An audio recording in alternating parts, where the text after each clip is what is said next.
We're taking you inside the brand new senior affordable housing being built by Catholic Charities, Brooklyn and Queens. I'm Emily Druby, and that's ahead. Green buildings for a great cause. We'll have the exclusive report you'll only see on Currents News.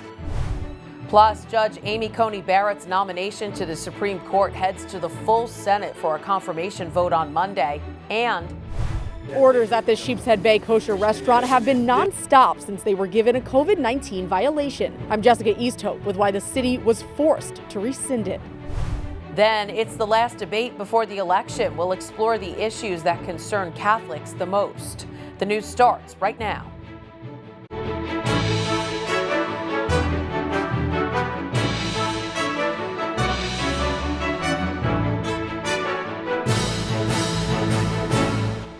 Good evening, I'm Christine Persichetti. The pandemic continues to impact families in the Diocese of Brooklyn. Unemployment is up and more people are turning to food pantries for their daily meals. This as the city plans to cut its budget because of COVID shortfall, stoking fears about affordable housing. But Catholic Charities, Brooklyn and Queens is helping to fill the void with two new developments. Currents News' Emily Druby gives us an exclusive look at the construction going on in Astoria, Queens. Digging deep for a great cause. Every scoop of dirt moved is one step closer to affordable housing for the people of Astoria, Queens. Housing for those who need it most, thanks to Catholic Charities, Brooklyn and Queens. This project will definitely provide new, crucial, affordable housing that's needed in the community. Also, some units for formerly homeless populations that have also been really struck by the crisis here in the city. David Downs is with Progress of Peoples, an affiliate of Catholic Charities that creates affordable housing. He gave Currents News an exclusive first look at what will be the Bishop Valero residence. This 6-story building will have 102 residential units, on-site supportive social services, and a 6,400 square foot community senior center, which helps create a sense of community.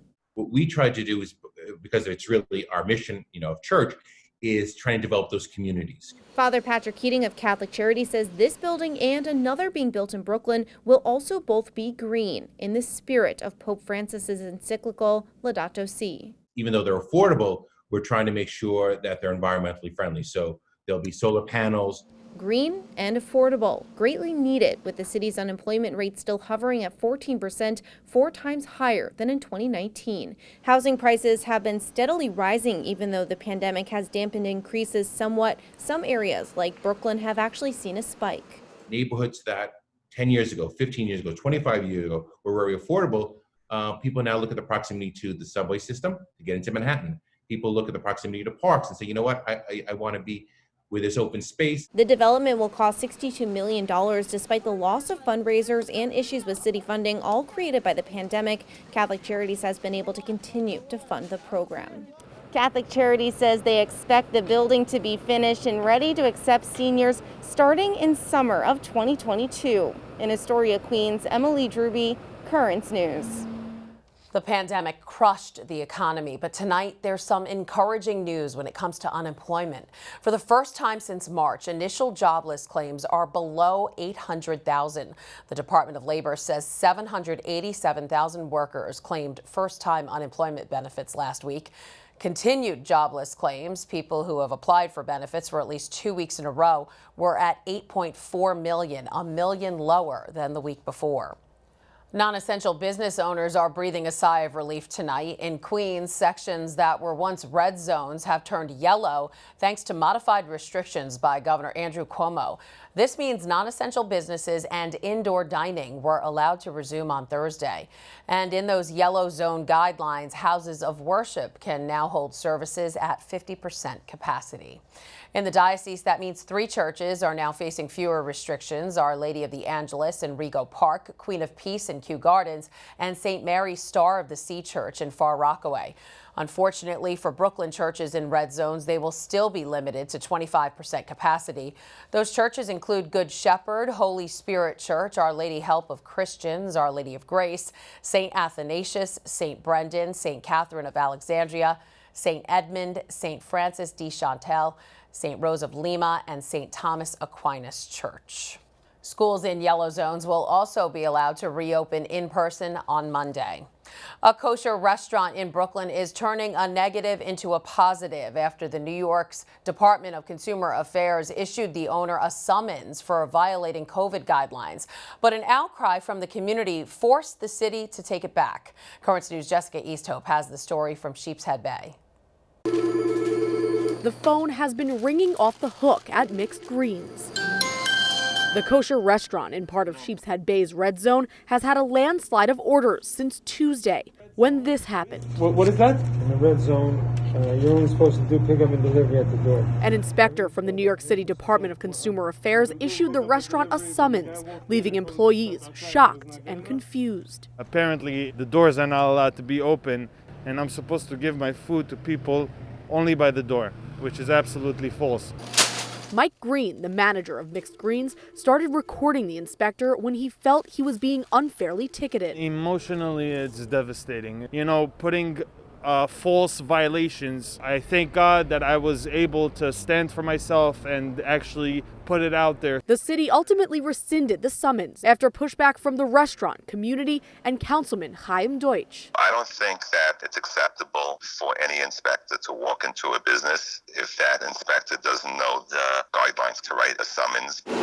Mixed Greens says the mix-up has sparked an outpouring of support, not just from the surrounding area, but from all over the country, literally. You know, we have people from Arkansas, from Utah, from here, ordering on our site and just saying, you know, give it to the person that needs it. On Thursday, a line formed safely in the restaurant of brand new customers who heard about the blunder and wanted to support. We're in this together. It's fantastic. Thank God. You know what? Things happen and we come together and it's beautiful. That's what community is. I got out of my way to come here and I just want to show support. What Mixed Greens is asking of its customers now is to spread support and positivity to other small businesses. We hope we can take this curse and turn it into a blessing, and that's what it's all about. Help out these businesses that are struggling, and instead of adding salt to the wounds, I think somebody should be there to help them out, especially during these rough times. We've reached out to the city and Department of Consumer Affairs for a comment on what happened, but our requests have not been answered. In Sheepshead Bay, Jessica Easthope, Currents News.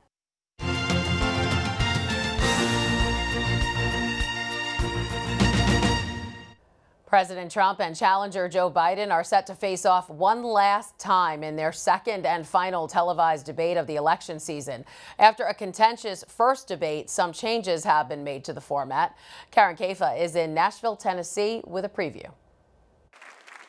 After a chaotic clash in Cleveland, the question Supreme Court Justice, radical left, and a hospitalization with COVID-19, President Trump has rallied and rambled his way toward this final debate of 2020. If Biden wins, your borders are gone, which means your health care is gone, the middle class is gone, your safety is gone. This stage likely the final opportunity for him to articulate a closing argument for a second term before such a wide national audience, with voting already ongoing. Meanwhile, former Vice President Joe Biden has not let up his criticism of President Trump's handling of the pandemic. The president knew how dangerous this virus was all the way back in January.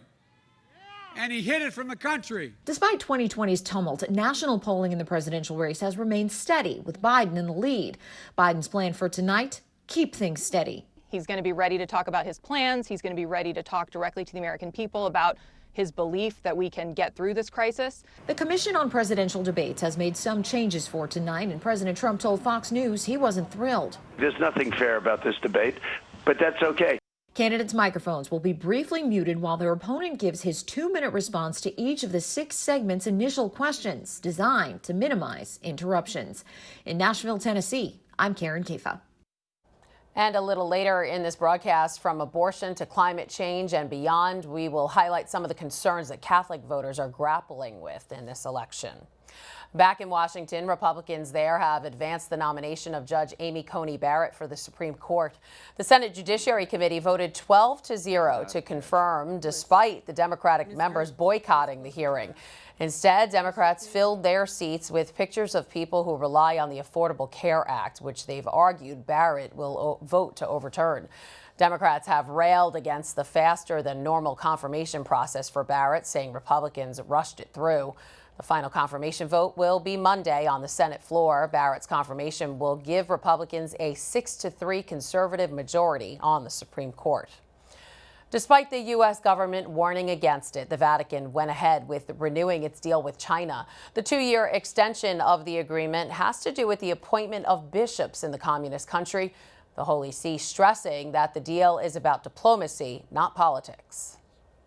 China and the Vatican announced almost simultaneously that they will extend the experimental implementation phase of their agreement regarding the appointment of bishops. In a press release, the Holy See praises the two parties' good communication and cooperation and expresses its intention to pursue an open and constructive dialogue for the benefit of the life of the Catholic Church and the good of Chinese people. The United States government had pressured the Vatican not to renew the agreement, to which the Holy See responded that it wasn't a political agreement, but one of ecclesiastical and pastoral value. The Vatican acknowledges that the agreement does not address other important matters, but focuses only on the appointment of new bishops. It's part of the politics of small steps that Cardinal Pietro Parolin described. Our way of doing politics is about taking small steps. We believe that every result, even if it isn't striking, even if it isn't eye-catching, even if at first perhaps it seems to not yield big results, is however a step forward toward the affirmation also of greater religious freedom. It's not a diplomatic agreement because the Vatican hasn't recognized Beijing, and neither does Beijing seem to want that. It knows that a diplomatic agreement would further isolate Taiwan, and that Taiwan could then become nervous and react dangerously. I think the Holy See's strategy is very wise and prudent. It doesn't yield, and at the same time, it seeks to maintain the ties that sustain this complicated relationship. The content of the agreement is not public. In 2 years, it has allowed for the appointment of only 2 new Chinese bishops in communion with the Pope, despite the fact that there are about 50 vacant dioceses. That's why instead of renewing or solidifying the agreement, the Vatican has decided to extend only the experimental phase right now. There's a lot more news headed your way. COVID cases are on the rise here and abroad. The latest on the surge and how much a vaccine could cost you.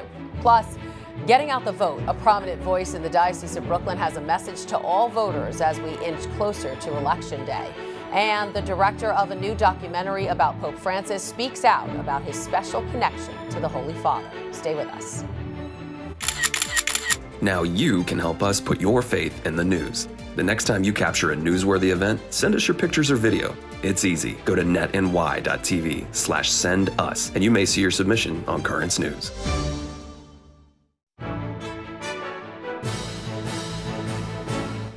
With just under 2 weeks until Election Day, the latest polling shows a vast majority of Catholic voters favor protections for religious freedom and share concerns about the pandemic, civil unrest, and race relations. But there are other areas where the faithful are divided, making it a difficult choice for many.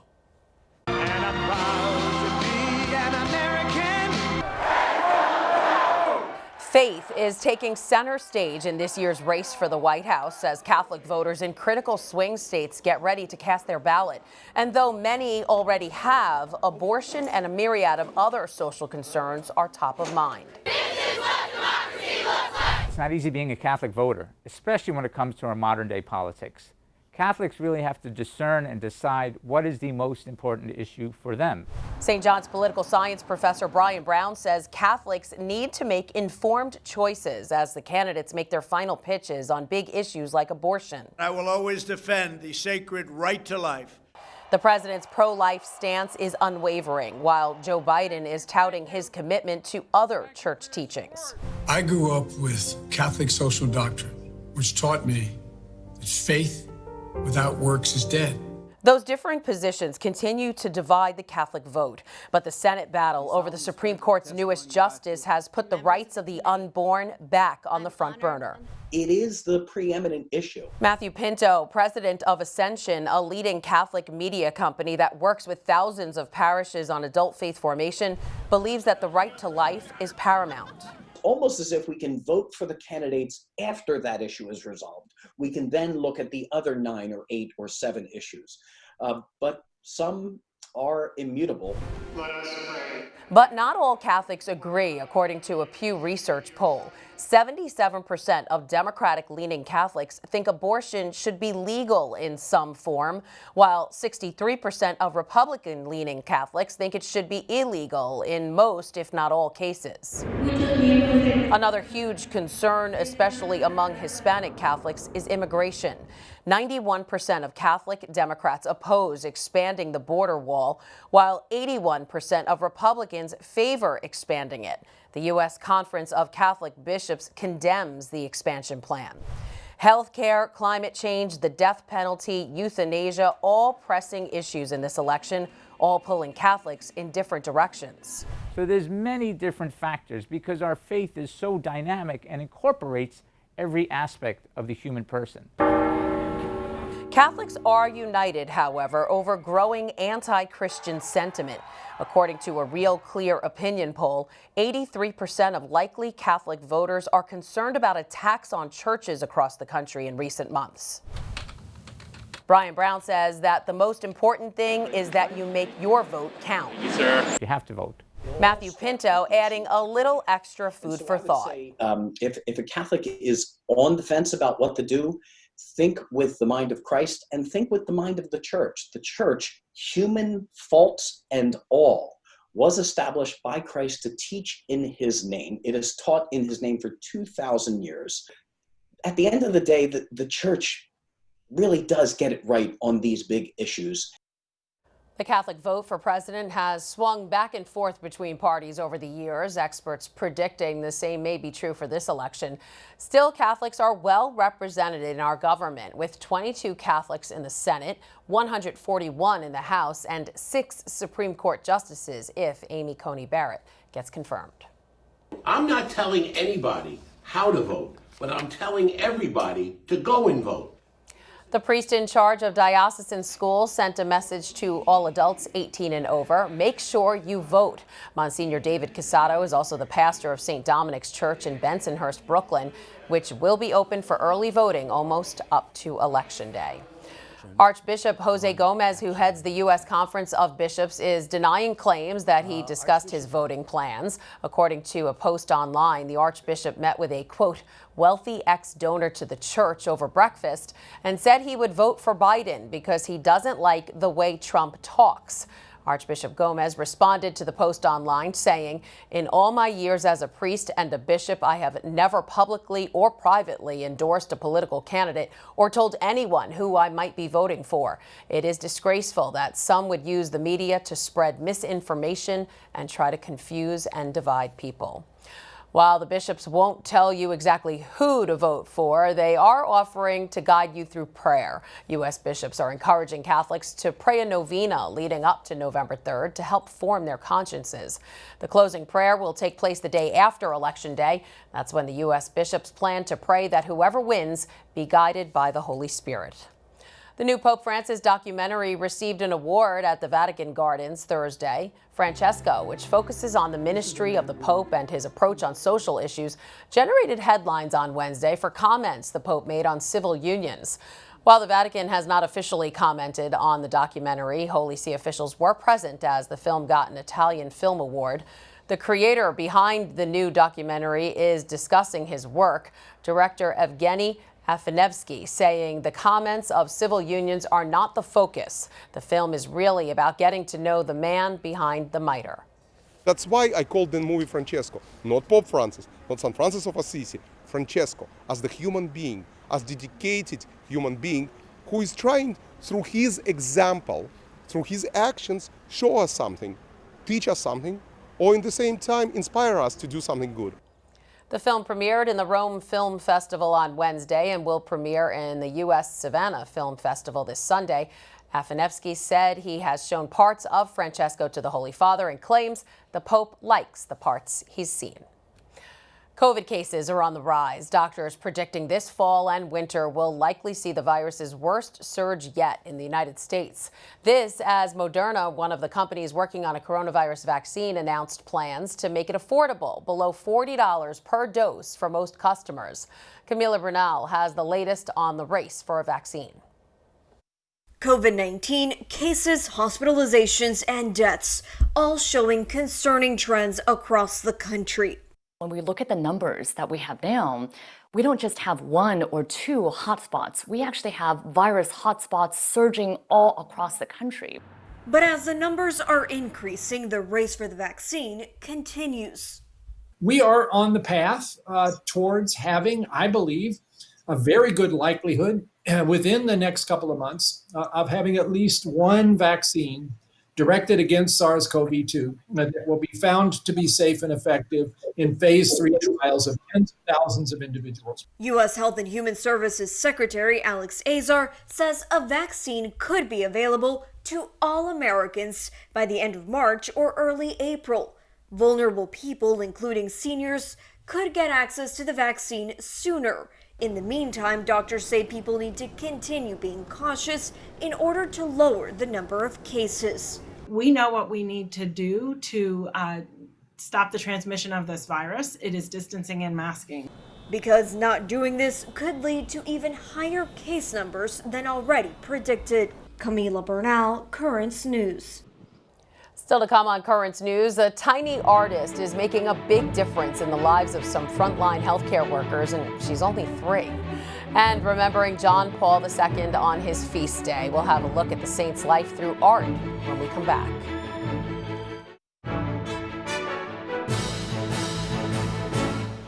A little artist in California raising some big money for frontline healthcare workers. 3-year-old Emmy has been making paintings to sell to benefit COVID relief. Her mom, a local artist, says she was looking for something to keep her toddler busy, so she gave her a paintbrush. She thought they could raise around $300, but the little girl's artwork has been a hit. And since March, she's raised $4,000 by selling 60 original paintings. Here, painter's tape, and then she was able to paint around them and just kind of copy mom paint. So we thought we could do that and get some donations for the hospital workers. Those hospital workers came out to thank Emmy for her help, and the hospital is now exhibiting some of Emmy's paintings, many of which are in the category of abstract art. And finally tonight, a painting in Poland is getting a lot of attention. The new mural painted on the side of an apartment building is of St. John Paul II. The portrait, which is 30 feet wide and 100 feet high, honors the Polish-born Pope, who would have been 100 years old this year. The image serving as a reminder to fulfill the teachings of Pope John Paul II by being kind and loving to one another. October 22nd is the Pope Saint's feast day, so we want to leave you with some images of the Polish pontiff who changed the world. This has been Currents News. I'm Christine Persichetti. Thank you for joining us because we are putting your faith in the news. Hope to see you again next time.